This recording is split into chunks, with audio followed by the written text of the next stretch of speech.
Chapitre 15. Cachot. Si un maître chien soupçonne un garçon de chenil d'user du vif pour souiller les chiens et les dévoyer à son profit, qu'il guette les signes suivants. Si le garçon ne bavarde guère avec ses compagnons de travail, qu'il se méfie. Si les chiens redressent la tête avant que le garçon soit en vue ou gémissent avant qu'il soit parti, qu'il soit vigilant. Si le chien accepte de cesser de chercher une femelle en chaleur ou se détourne d'une piste de sang pour se coucher sur l'ordre du garçon, qu'il n'ait plus de doute. Il faut pendre le garçon, au-dessus de l'eau, si possible, à l'écart des écuries, et brûler son cadavre. Il faut noyer tous les chiens qu'il a dressés, ainsi que les rejetons des chiens ainsi salis. Un chien qui a connu l'usage du vif ne craindra ni ne respectera aucun autre maître, et deviendra dangereux une fois privé de son maître de vif. Un garçon doué du vif refusera de battre un chien indiscipliné, de voir vendre ou utiliser pour appâter l'ours son chien de vif, si vieille que soit la bête.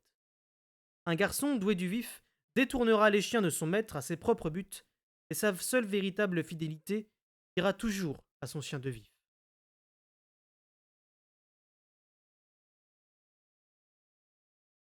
Je me réveillais je ne sais quand. De tous les tours cruels que le sort m'avait joués ces derniers temps, ce réveil était le pire. Sans bouger, je dressais l'inventaire de mes inconforts. L'épuisement, suite à la frénésie induite par la graine de Caris, se mêlait à celui de mon combat d'art contre Justin et Sereine. J'avais reçu de mauvais coups d'épée à l'avant-bras droit et un autre à la cuisse gauche, dont je n'avais aucun souvenir. Comme aucune de ces blessures n'avait été pansée, le sang m'avait en séchant collé la manche et les chausses à la peau. Enfin, celui qui m'avait assommé, voulant être sûr d'avoir bien exécuté le travail, m'avait asséné plusieurs coups supplémentaires.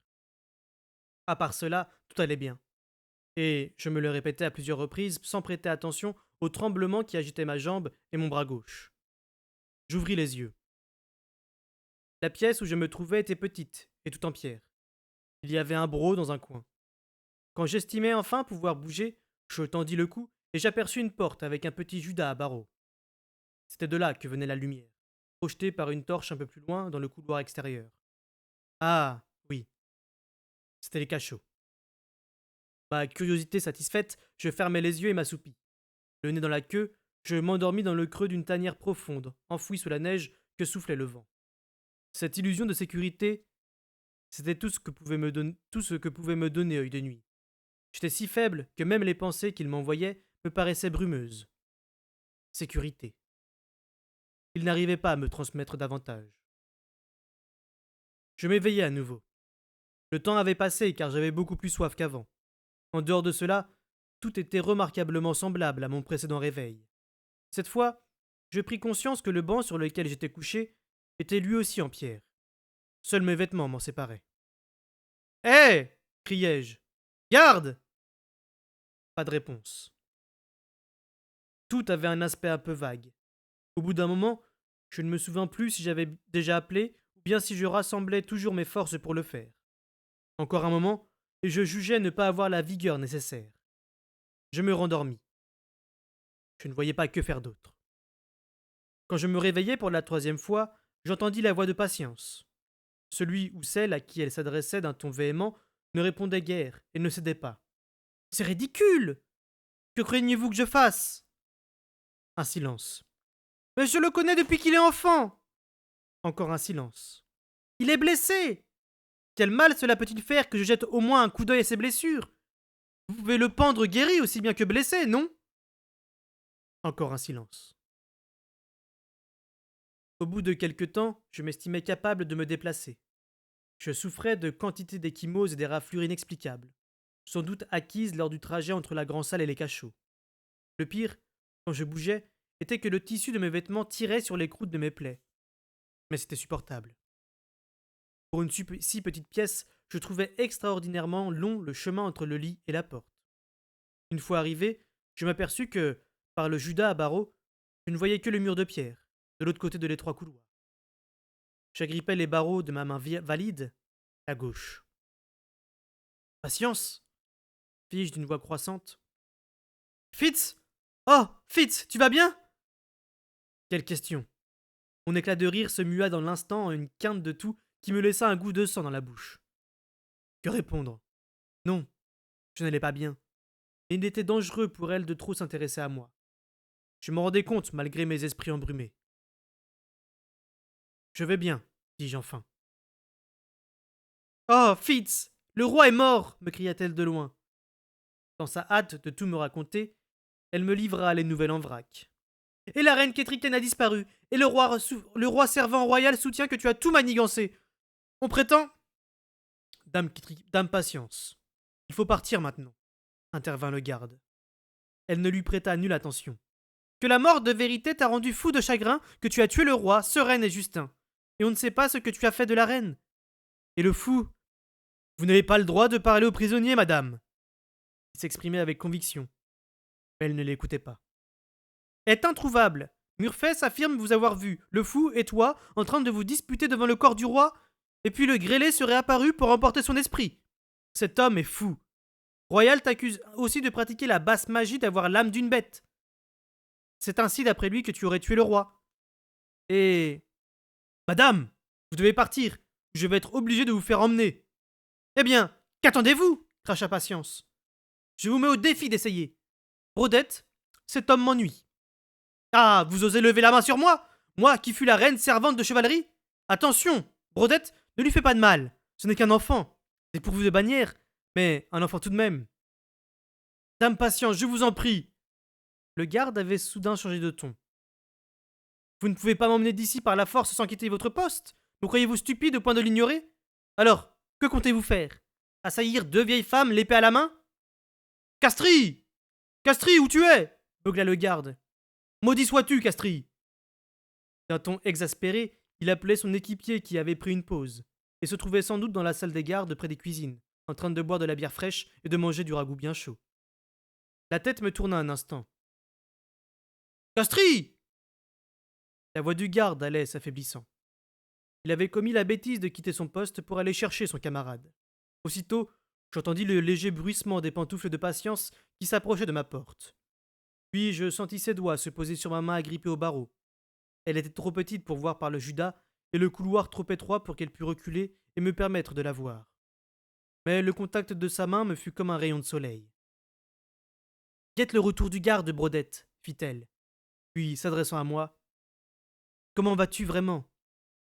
Elle parlait bas de façon à n'être entendue que de moi. J'ai soif, j'ai faim, j'ai froid et j'ai mal. Je ne voyais pas l'intérêt de lui mentir. Que se passe-t-il au château? C'est la pagaille. Les gardes de Castelcerre ont mis un terme à la bagarre générale de la grande salle.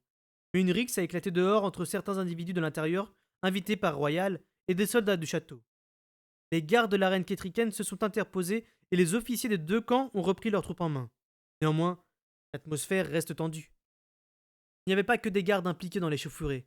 Plus d'un invité a un œil au beurre noir ou la jambe raide. Par chance, aucun n'est gravement blessé. Il paraît que c'est l'âme qui est le plus durement touchée. Il s'est interposé entre les hommes de Bauge et toi, il l'a payé de plusieurs coups de cassé, 2 cocards et je ne sais quoi au bras. Mais ce n'est pas grave, d'après Burich. En tout cas, les lignes de démarcation sont clairement tracées à présent, et les ducs se montrent les uns aux autres comme des chiens. Burich, répétai-je d'une voix rauque. Ne t'inquiète pas, il n'a pas participé aux bagarres, et il va bien. Si l'on peut dire qu'on va bien quand on se montre d'une humeur massacrante avec tout le monde. Mais enfin, chez lui, ça n'est anormal, je pense. Mon cœur tonnait dans ma poitrine. Burich? Pourquoi n'était-il pas parti? Je n'osais pas interroger Patience. Une question de trop, et sa curiosité serait éveillée. Tant pis. Et Royal? Demandai-je. Elle eut un grognement méprisant. On a l'impression que ce qui l'irrite vraiment, c'est de ne plus avoir d'excuses pour quitter Castelcerre. Jusque-là, tu le sais, il déménageait le roi subtil et Kétriken dans l'intérieur pour les protéger, et il vidait le château afin qu'ils retrouvent leurs affaires familières. Mais le prétexte ne tient plus, et les ducs de la côte ont exigé qu'ils restent pour défendre le château, ou qu'ils laissent au moins sur place un homme de leur choix. Il a proposé son cousin, le seigneur Brillant de Bauge, mais les ducs côtiers ne l'aiment pas. Je crois que Royal n'apprécie pas sa nouvelle position de roi autant qu'il l'espérait. Il s'est couronné alors. Un rugissement naquit dans mes oreilles, et je me retins au barreau. Ne t'évanouis pas, me dis-je. Le garde n'allait plus tarder à revenir, et j'avais peu de temps pour apprendre les derniers développements de la situation. Non. Nous étions tous trop occupés à enterrer le roi, puis à chercher la reine. Quand on a trouvé le roi mort, on nous a envoyé réveiller la reine. Mais ses portes étaient barrées et elle ne répondait pas à nos coups. Pour finir, Royal a dû encore une fois avoir recours aux haches. La porte de la chambre était bouclée, elle aussi, et la reine avait disparu. C'est un grand mystère pour tout le monde. Quand dit Royal, ma tête s'éclaircissait. Oh, que j'avais mal. Pas grand-chose, sinon que la reine et son enfant sont sûrement morts et que c'est toi le responsable. Ils t'accusent de pratiquer la magie des bêtes et d'avoir tué le roi grâce à ton vif. Tous exigent des preuves et de ces assertions. Il va répétant qu'il les produira bientôt. Apparemment, pas question de lancer des recherches sur les routes et les chemins pour retrouver Ketriken. Donc, j'avais bien fait de parier que ces espions artiseurs n'avaient pas découvert l'ensemble de notre plan. Cependant, il ne fallait pas crier victoire trop tôt. S'il avait envoyé des équipes de recherche, il ne leur avait sûrement pas donné ordre de ramener la reine vivante. Et Guillaume, que fait-il demandai-je. Guillaume? Le fils de Lad, un des membres du clan. Ah, celui-là! Je ne l'ai pas vu, autant qu'il m'en souvienne. Ah. Une nouvelle vague de vertige menaçait de me submerger, et soudain, toute logique m'échappa. J'avais d'autres questions à poser, je le savais, mais j'ignorais lesquelles. Burich était resté, mais la reine et le fou avaient disparu. Que s'était-il passé? Impossible d'interroger Patience sans lui mettre la puce à l'oreille. Quelqu'un d'autre sait-il que vous êtes ici, manquis-je? Si Burich était au courant de sa venue, il lui aurait confié un message pour moi. Bien sûr que non! Ça n'a pas été facile à mettre au point, Fitz. Brodette a dû glisser un émétique dans la nourriture d'un des deux gardes afin qu'il laisse son camarade seul en poste. Ensuite, nous avons dû attendre son départ. Ah! Brodette m'a demandé de te donner ça. Elle a la tête sur les épaules, elle. Sa main quitta la mienne, revint, et fit passer une, puis deux petites pommes entre les barreaux. Elles tombèrent à terre avant que je puisse les attraper, et je résistai à l'impulsion qui me commandait de me jeter aussitôt sur elles. Que dit-on de moi demandai-je à mi-voix. Elle ne répondit pas tout de suite. La plupart des gens assurent que tu es fou. Certains que le grêlé t'a ensorcelé pour apporter la mort parmi nous. On raconte aussi que tu aurais projeté une rébellion et tué Sereine et Justin parce qu'ils t'auraient percé à jour. D'autres, peu nombreux, partagent l'avis de Royal et prétendent que tu pratiques la magie des bêtes. C'est Murfès surtout qui l'affirme. Il dit que la flamme des bougies n'est devenue bleue dans la chambre du roi qu'après ton entrée. Et aussi que le fou t'accusait d'avoir tué le roi. Mais le fou a disparu lui aussi. Il y a eu tant de présages de malheur et tant de gens ont peur maintenant. Sa voix mourut. Ce n'est pas moi qui ai tué le roi, murmurai-je. Ce sont Justin et Sereine. C'est pour ça que je les ai tués avec le propre couteau du roi. Les gardes arrivent siffla Brodette. Patience n'y prêta nulle attention. Mais Justin et Sereine n'étaient même pas. Je n'ai pas le temps de vous expliquer. Ils ont agi par le biais de l'art. Mais ce sont eux, Patience. Je le jure. Je me tue un instant. Quel sort me réserve-t-on? Aucune décision n'a été vraiment prise. Nous n'avons pas de temps à perdre avec des mensonges polis. Je l'entendis avaler sa salive. Royal veut te faire pendre. Il t'aurait fait tuer sur place dans la grande salle si l'âme n'avait pas tenu ses gardes en respect jusqu'à la fin des combats. Alors, les ducs de la côte ont pris ta défense. Et Dame Grâce de Ripon a rappelé à Royal qu'aucune personne de son voyant ne peut être mise à mort par l'épée ni par la corde. Il a voulu nier que tu étais de sang royal, mais trop de gens se sont récriés. À présent, il jure être capable de démontrer que tu as le vif. Et on pend ceux qui pratiquent la magie des bêtes. Dame Patience! Vous devez vous en aller maintenant, ou c'est moi qui finirai pendu. Le garde était de retour, manifestement accompagné de Castries, car j'entendais les pas de plus d'une personne. Il se précipitait vers ma cellule. Patience lâcha mes doigts. Je ferai ce que je pourrai pour toi, chuchota-t-elle. Elle s'était efforcée d'effacer toute trace de peur dans sa voix pendant notre conversation, mais je la sentis percer sous ces derniers mots. Elle s'en alla en piaillant comme un jet après le garde qui l'escortait. Aussitôt, je me baissai non sans mal pour ramasser mes pommes. Elles étaient petites et ridées d'avoir été mises en réserve pour l'hiver, mais je les trouvais délicieuses. Je les mangeai tout entières, jusqu'à la queue. Le peu d'humidité qu'elles contenaient n'étancha cependant nullement ma soif. Je m'assis un moment sur le banc. la tête entre les mains, en essayant de rester vigilant. Il fallait que je réfléchisse. Mais c'était affreusement difficile et je n'arrivais pas à me concentrer. J'étais tenté de décoller ma chemise de mes entailles, mais je me retins. Tant qu'elle ne suppurait pas, mieux valait les laisser tranquilles. Je ne pouvais me permettre de perdre encore du sang. Je dus faire appel à toutes mes forces pour revenir près de la porte. Garde fis-je d'une voix rauque. Ils ne répondirent pas. Je veux de l'eau et à manger. Quelqu'un d'autre répondit. Où es-tu? Là où tu ne peux aller, mon ami. Comment vas-tu? Bien, mais tu m'as manqué. Tu as dormi si profondément que je t'ai cru mort. Je l'ai cru aussi. Les as-tu guidés aux chevaux? Oui, et ils sont partis. Cœur de la meute leur a dit que j'étais un demi-sang que tu avais apprivoisé, comme si j'étais un cabot savant. Ils cherchaient à me protéger, pas à t'insulter. Pourquoi n'est-il pas parti avec les autres? Je ne sais pas. Que devons-nous faire maintenant? Attendre. Garde! Criai-je encore une fois, aussi fort que je le pouvais, ce qui n'était pas grand-chose. Écarte-toi de la porte. L'homme se tenait juste devant ma cellule. Ma conversation avec œil de nu m'avait à ce point absorbé que je ne l'avais pas entendu approcher. Je n'étais vraiment pas moi-même. Un petit panneau coulissa au bas de la porte et un pichet d'eau accompagné d'une demi-miche de pain fut glissé par l'ouverture. Puis le panneau se referma. Merci. On ne me répondit pas. Je pris les deux objets et les examinai soigneusement. L'eau paraissait avoir séjourné un bon moment dans le pichet, mais ni son odeur ni la gorgée que j'avalais avec prudence ne révélèrent la moindre trace de poison. Je rompis le pain en petits morceaux et cherchai dans la mie des particules étrangères ou des taches suspectes. Il n'était pas frais, mais il n'était pas non plus empoisonné, pour autant que je puisse le dire. Et quelqu'un avait mangé l'autre moitié de la miche. En quelques instants, je fis un sort à l'un et à l'autre. Puis j'allai m'étendre à nouveau sur mon banc de pierre, où je cherchais une position moins inconfortable que les autres. La cellule était sèche, mais froide, comme n'importe quelle pièce inoccupée de Castelcer en hiver. Je savais précisément où je me trouvais. Les cellules étaient situées non loin des caves à vin.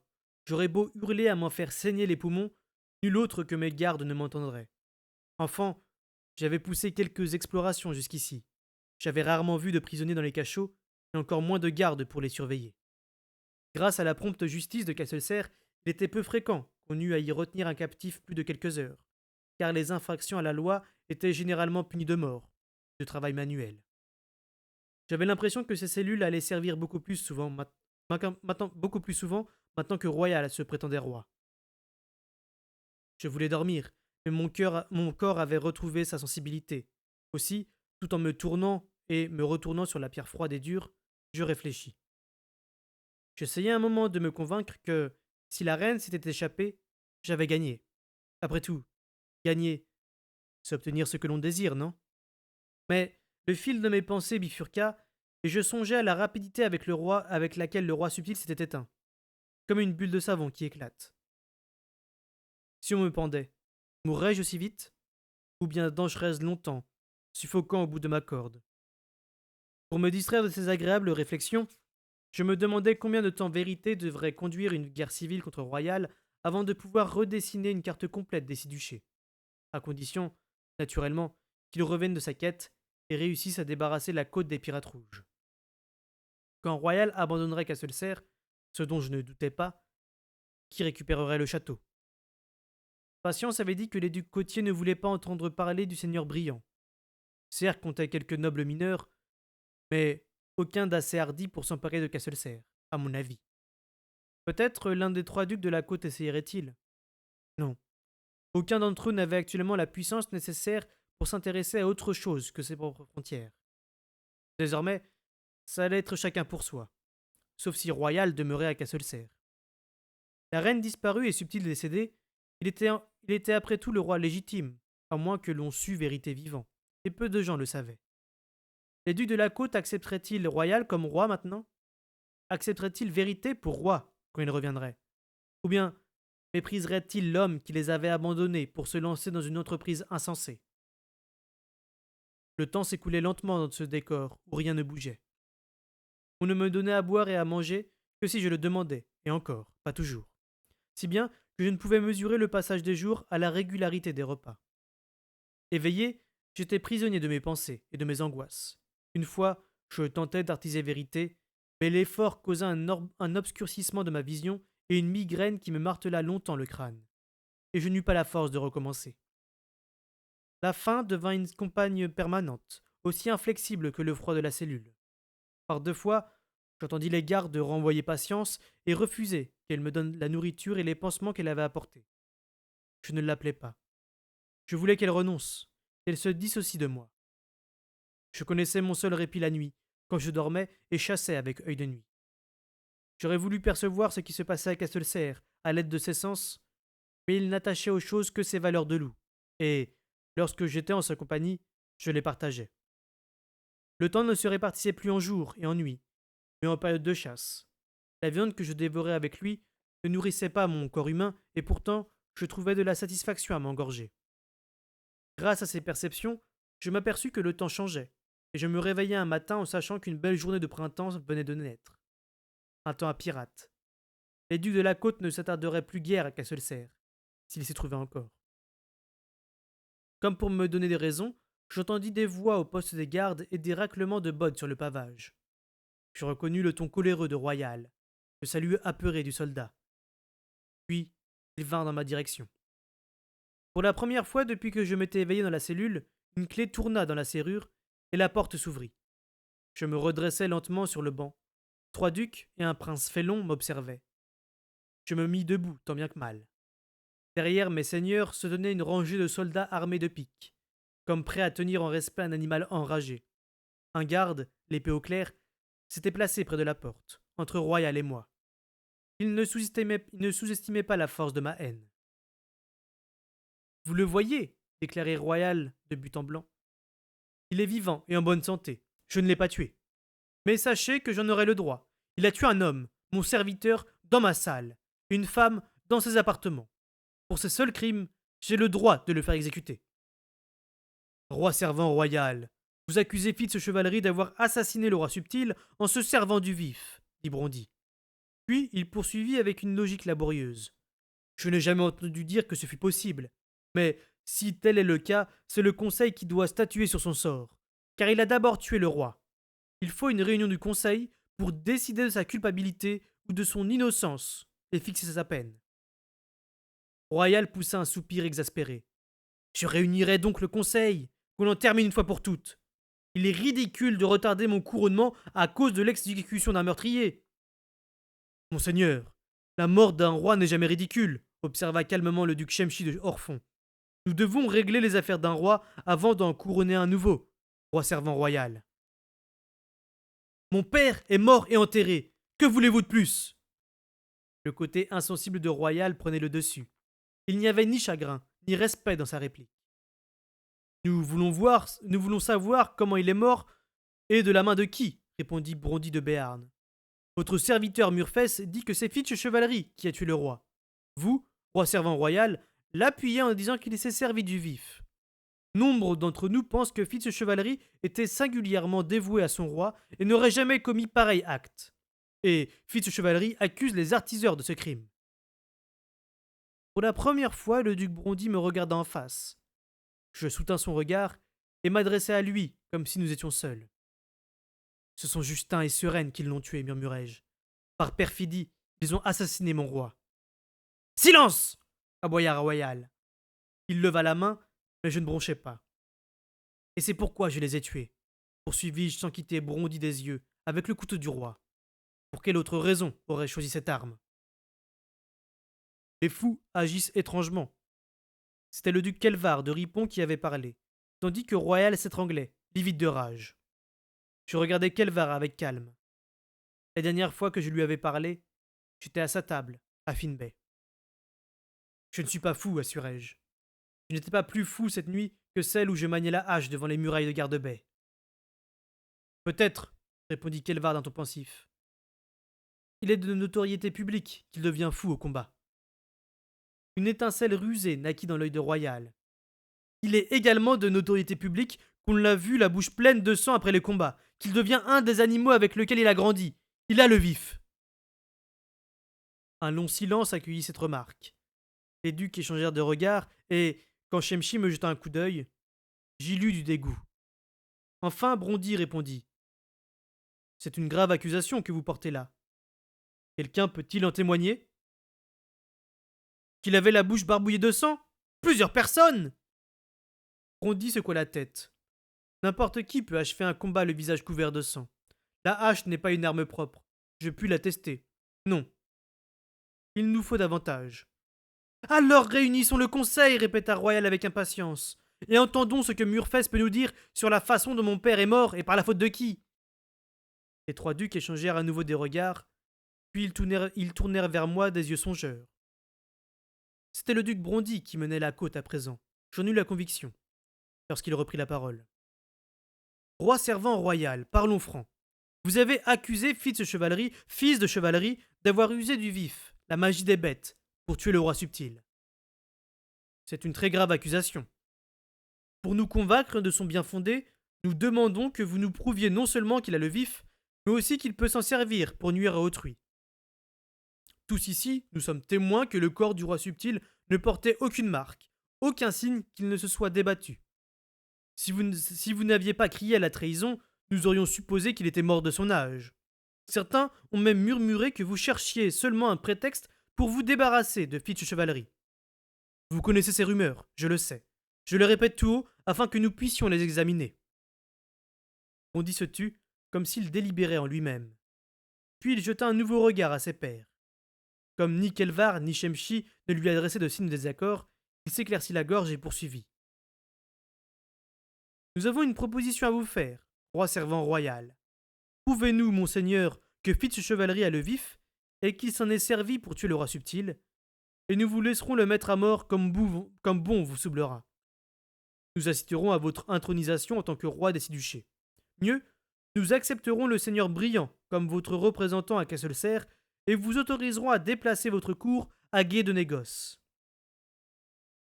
Une expression de triomphe passa sur les traits de Royal, aussitôt remplacée par un air soupçonneux. Et si je ne vous convainc pas, duc Brondy?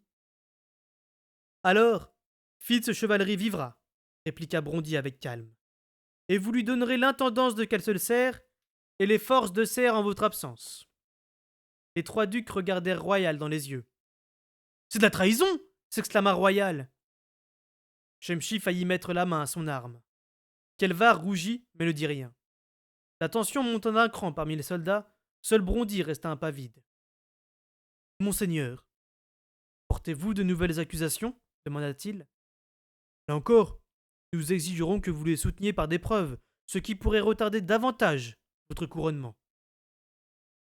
Devant leur silence et leur regard de pierre, Royal murmura. J'ai parlé trop vite, mes ducs. C'est une période difficile pour moi, privé que je suis de la sagesse de mon père, mon frère décédé, notre reine et son enfant disparu. Tout cela peut inciter à des déclarations hâtives, Très bien. J'agrée le marché que vous me proposez. Je prouverai que Fitz Chevalerie a le vif, ou je le remettrai en liberté. Êtes-vous satisfait? Non, mon roi servant, répondit Brondy sans se démonter. Tels n'étaient pas les termes prévus. S'il est innocent, Fitz Chevalerie sera placé à la tête de Castelcerre. Si vous démontrez sa culpabilité, nous accepterons Brillant. Tels étaient nos termes.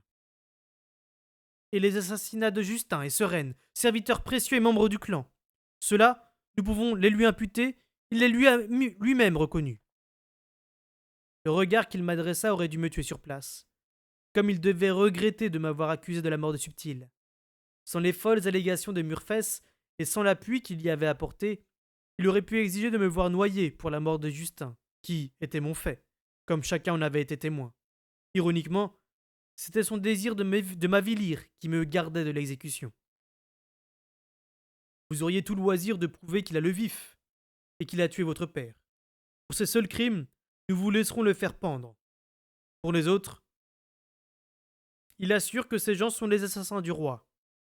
S'il n'est pas coupable, nous sommes prêts à admettre qu'il les a tués en toute justice. C'est intolérable, cracha Royal. Monseigneur, tels sont nos termes, répondit Brondy, impassible. Et si je les refuse? Demanda Royal furieux. Bondy haussa les épaules. Le ciel est clair, monseigneur. C'est un temps à pirates, pour nous qui avons des côtes. Nous devons retourner en nos châteaux afin de protéger du mieux possible nos duchés. Sans la réunion du conseil entier, vous ne pourrez pas vous couronner roi, ni assigner légitimement quelqu'un pour vous représenter à Castelserre. Vous devrez passer l'hiver ici, monseigneur, et affronter les pirates au même titre que nous. Vous me ligotez par des traditions et des lois ridicules pour m'obliger à faire vos 4 volontés. Suis-je votre roi ou non demanda Royal sans embâge. Vous n'êtes pas notre roi, répliqua Brondy sans élever le ton, mais avec fermeté. Vous êtes notre roi servant, qui risque de le demeurer tant que ces accusations et ce problème n'auront pas trouvé leur solution. La noirceur du regard de Royal indiquait clairement combien ces propos lui plaisaient. Très bien, fit-il d'un ton tranchant, et trop précipitamment. Je dois, j'imagine, me plier à ce maquignonnage. N'oubliez pas que c'est vous, non moi, qui l'aurez voulu. Et il se tourna vers moi. Je compris alors qu'il ne tiendrait pas sa parole et que je mourrais dans cette cellule. L'atroce et soudaine prémonition de ma propre mort obscurcit ma vision et me fit vaciller. J'eus l'impression de m'être brusquement éloigné de la vie et je sentis un froid glacé m'envahir. Nous sommes d'accord, répondit Brondy. Il porta ses regards vers moi et fronça les sourcils. Mes émotions devaient se voir sur mon visage car il me demanda aussitôt. Chevalerie, vous traite-t-on bien? Vous donne-t-on à manger? En même temps, il dégrafa la broche sur son épaule, son manteau était usé mais en bonne laine, et quand il me le lança, le poids du vêtement m'entraîna contre le mur. J'agrippai avec reconnaissance le manteau encore chaud d'avoir été porté. De l'eau, du pain, dis-je. Je regardai le lourd vêtement de laine. Merci, murmurai-je. C'est plus que ce dont beaucoup disposent, Gracin royal. Les temps sont durs, ajouta-t-il comme si ceux à qui il s'adressait ne le savaient pas mieux que lui. Brondy me considéra quelques instants. Je ne dis rien. Finalement, il posa un regard froid sur Royal. Trop dur pour lui fournir au moins un peu de paille au lieu de l'obliger à dormir sur un banc de pierre? Royal le foudroya des yeux. Mais Brondy ne broncha pas. Nous voulons la preuve de sa culpabilité, roi servant royal, avant d'acquiescer à son exécution. En attendant, nous comptons sur vous pour le garder en vie. Donnez-lui au moins des rations de campagne, intervint Kelvar. Nul ne pourra vous accuser de le choyer, et c'est un homme en vie que vous pendrez, ou à qui vous remettrez le commandement de serre. Royal croisa les bras sans répondre. Je n'obtiendrais que de l'eau et une moitié de miche, je le savais. Il m'aurait sans doute repris le manteau de Brondy s'il ne s'était pas attendu à ce que je défende mon bien. D'un mouvement du menton, il fit signe aux gardes qu'il pouvait refermer ma porte. À l'instant où elle claquait, je me jetai en avant pour saisir les barreaux et regarder les hommes s'en aller. Je songeais à leur crier que Royal ne me laisserait pas vivre, qu'il trouverait le moyen de me tuer dans mon cachot. Mais je n'en fis rien. Il ne m'aurait pas cru. Il ne redoutait pas encore assez Royal. S'ils l'avaient connu comme je le connaissais, ils auraient compris qu'aucune promesse ne l'obligerait à s'en tenir à leur marché. Il allait me tuer. Il me tenait trop bien pour résister à la tentation. Je lâchai les barreaux, regagnai mon banc d'une démarche raide et m'assis. Par réflexe plus que par réflexion, je drapai le manteau de Brondy autour de mes épaules. Mais la meilleure laine n'aurait su vaincre le froid qui me tenaillait. Telle la marée montante qui se rue dans une grotte marine, la conscience de ma mort prochaine s'engouffra de nouveau en moi, et je crus m'évanouir. Je repoussai mes propres idées sur la façon dont Royal pourrait décider de me faire mourir. Les moyens étaient si nombreux. Je le soupçonnais néanmoins de chercher d'abord à m'arracher des aveux, et, avec le temps, il y parviendrait peut-être. La nausée me saisit à cette idée. Je m'efforçai de m'écarter du bord du gouffre, de ne plus avoir une conscience aussi nette de la mort pénible qui m'attendait. Soudain, je me sentis curieusement le cœur le plus léger en songeant que je pourrais le duper. Dans ma manche raide, de sang séché, se trouvait la petite poche contenant le poison que j'avais préparé pour Murfess. Si le produit avait provoqué une mort moins horrible, je l'eusse pris sur le champ. Cependant, je ne l'avais pas prévu pour donner un trépas rapide et sans douleur, mais des crampes, des diarrhées et de la fièvre. Plus tard, peut-être ce sort deviendrait préférable à ce que m'infligerait Royal. Mais je ne puisais nul réconfort dans cette pensée. Je m'allongeais sur la plaque de pierre et m'emmitouflais dans le manteau de Brondy. J'espérais qu'il ne lui manquerait pas trop. Le don de ce vêtement était probablement le dernier geste de bonté auquel j'aurais jamais droit. Je ne m'endormis pas. Je m'enfuis volontairement dans le monde de mon loup. Je me réveillais d'un rêve humain. Umbre me reprochait de ne pas être attentif. Je me recroquevillais sous le manteau de Brondy. Des torches dans le couloir éclairaient faiblement ma cellule. Était-ce le jour ou la nuit? Je l'ignorais, mais j'avais le sentiment que c'était la pleine nuit. J'essayais de retrouver le sommeil. La voix pressante d'Umbre me suppliait. Je me redressai lentement sur le banc. Le rythme et le ton du discours étouffé étaient bien ceux d'Umbre. Assis, je l'entendais moins bien. Aussi me rallongeai-je. La voix était plus forte, mais je ne distinguais pas les mots qu'elle prononçait. Je plaquai l'oreille contre le banc. Non. Je me mis lentement debout et me déplaçai dans ma petite cellule. Dans l'un des angles, la voix était plus claire. Mais je ne comprenais toujours pas ce qu'elle disait. Je ne comprends pas ce que vous dites, fis-je. La voix étouffée se tut, puis elle reprit avec une inflexion interrogative. Je ne comprends pas ce que vous dites, répétai-je plus fort. Umbre se remit à parler, d'un ton plus excité, mais pas plus fort. Je ne comprends pas ce que vous dites, criai-je exaspéré. Des pas retentirent dans le couloir. Fitz chevalerie. La garde était petite et ne pouvait me voir par le judas. Quoi? Demandai-je d'une voix endormie. Qu'est-ce que vous avez crié? Quoi? Ah! J'ai fait un cauchemar. La garde s'éloigna. Je l'entendis déclarer en riant à sa camarade. Je ne vois pas comment ces cauchemars pourraient être pires que ces réveils. Elle avait l'accent dans l'intérieur. Je me rallongeai sur mon banc. La voix d'Umbre avait disparu. J'étais assez d'accord avec la garde. Je me demandais ce qu'Umbre avait mis tant d'acharnement à essayer de me dire. Sans doute pas de bonnes nouvelles. Et je n'avais pas envie d'en imaginer de mauvaises. J'allais devoir mourir ici. J'espérais que c'était au moins parce que j'avais contribué au succès de l'évasion de la reine. Où en était-elle de son voyage? Et le fou, comment allait-il supporter les rigueurs d'un trajet au cœur de l'hiver? Je m'interdis de me demander pourquoi Burich ne les avait pas accompagnés et tournai mes pensées vers Molly. Je dus m'assoupir, car je la vis. Elle remontait péniblement un sentier, sur les épaules une palanche d'où pendaient 2 seaux pleins d'eau. Elle paraissait pâle, malade et fatiguée. Au sommet de la colline se trouvait une chaumière décrépite, de la neige entassée contre ses murs. Molly s'arrêta à la porte, posa ses seaux, se retourna et contempla la mer. Elle fronça les sourcils. Le temps était beau et le vent léger faisait à peine moutonner la crête des vagues. Comme moi autrefois, il souleva son épaisse chevelure et passa la main le long de la courbe de son cou et de son menton tiède. Elle écarquilla soudain les yeux et des larmes y perlèrent. Non, dit-elle tout haut. Non, je ne veux plus penser à toi. Non.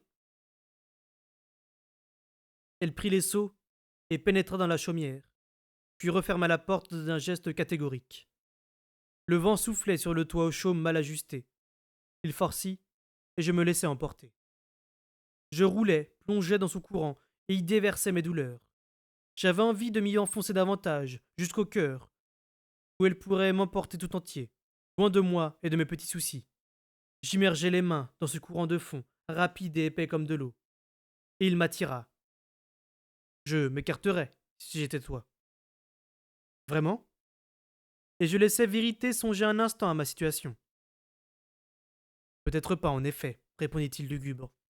Puis il poussa comme un soupir. J'aurais dû deviner la gravité de la situation. Apparemment, il faut une grande douleur, une dure maladie ou une extrême violence pour abattre tes murs et te permettre d'artiser. Il se tut un long moment et nous restâmes tous deux silencieux, à ruminer des pensées, de tout et de rien à la fois. Ainsi, mon père est mort. Justin est sereine. J'aurais dû m'en douter. Sa fatigue et ses forces qui déclinaient, ce sont les signes de l'homme lige, dont on puise trop, et trop souvent l'énergie. Cela devait durer depuis longtemps, avant même la mort de Galen. Lui seul pouvait concevoir un tel plan, et surtout un moyen de le mettre à l'exécution. Quelle révoltante façon d'employer l'art. Et ils nous ont espionnés. Oui, j'ignore ce qu'ils ont appris. Il y en a encore un autre à craindre. Guillaume. Triple imbécile que j'ai été. Réfléchis, Fitz.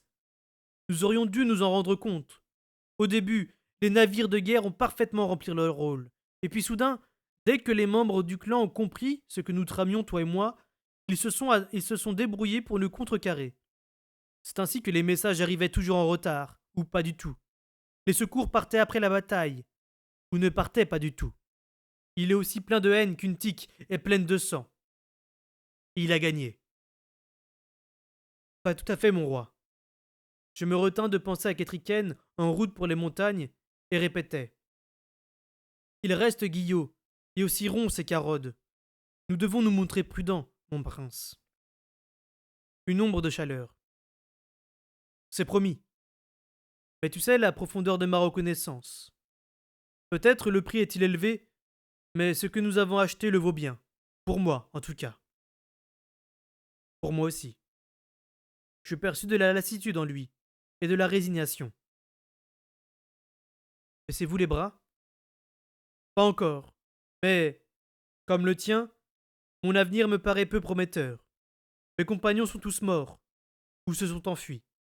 Je continue, mais j'ignore quelle distance je dois encore parcourir, ou ce que je devrais faire une fois arrivé. Et je suis épuisé. Il serait si facile de renoncer. Je savais que Vérité lisait en moi sans difficulté, mais cette fois, je devais me tendre vers lui pour atteindre tout ce qu'il ne me transmettait pas. Je sentis le grand froid qui l'entourait, et une blessure qui lui rendait la respiration pénible. Sa solitude et la douleur de savoir que ceux qui étaient morts avaient péri loin de chez eux, et pour lui. Ode, pensai-je, et ma peine fit écho à la sienne. Charim, disparu à jamais, et puis autre chose. Une chose qu'il ne pouvait pas tout à fait me partager. Une tentation, une hésitation au bord du gouffre, une pression, une sensation d'arrachement, de griffure, très semblable à celle que j'avais perçue de la part de Sereine et de Justin. Je voulus aller plus loin, y regarder de plus près, mais il me retint. Certains périls sont plus dangereux quand on les voit de face, me dit-il. C'est le cas de celui-ci. Mais je suis sûr que c'est le chemin que je dois suivre, je veux trouver les anciens. Prisonnier! Je sortis de ma transe avec un sursaut. Une clé tourna dans la serrure de ma porte qui s'ouvrit. Une jeune fille s'y encadra. Royal se tenait près d'elle, une main posée sur son épaule dans un geste rassurant. Deux gardes de l'intérieur, d'après la coupe de leur uniforme, les flanquaient, et l'un d'eux se pencha pour avancer une torche dans ma cellule. Je reculai involontairement, puis demeurai assis sur mon banc à cligner les yeux dans la soudaine lumière. Est-ce lui? Demanda doucement Royal à la jeune fille. Elle m'examina d'un air apeuré, et je l'observai à mon tour, en essayant de me rappeler pourquoi son visage était familier. Oui, messire. Seigneur, prince, messire roi, c'est lui. Je suis allé au puits le matin que je vous parlais. Il me fallait de l'eau, sinon le petit, il allait mourir aussi sûr que si les pirates l'avaient tué. Il n'y avait plus un bruit depuis un moment, il faisait aussi calme que dans une tombe. Alors, je suis allé au puits très tôt le matin, dans le brouillard, messire, et c'est là que j'ai vu un loup, tout à côté du puits. Il s'est levé d'un coup, et il m'a regardé, et puis le vent a poussé la brume, et là il n'y avait plus de loup, mais un homme à la place. C'était cet homme, messire, votre majesté le roi.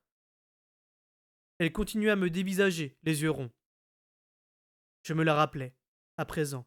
Le matin qui avait suivi la bataille de Finbay et de Garde-Bay. Œil de Nuit et moi, nous étions reposés auprès du puits, et le loup m'avait réveillé en se sauvant devant la jeune fille qui s'approchait. Tu es une brave fille, lui dit Royal en lui tapotant l'épaule. Garde! Ramène-la aux cuisines et veille à ce qu'elle ait un bon repas et un lit. Non, laisse-moi la torche. Ils s'écartèrent de la porte et le garde la referma. J'entendis des pas qui s'éloignaient, mais la lumière persista dans le couloir. Une fois le garde et la jeune fille partis, Royal s'adressa à moi. Eh bien, bâtard, on dirait que la partie touche à sa fin. Tes défenseurs vont bien vite te laisser tomber, à mon avis, une fois qu'ils sauront ce que tu es.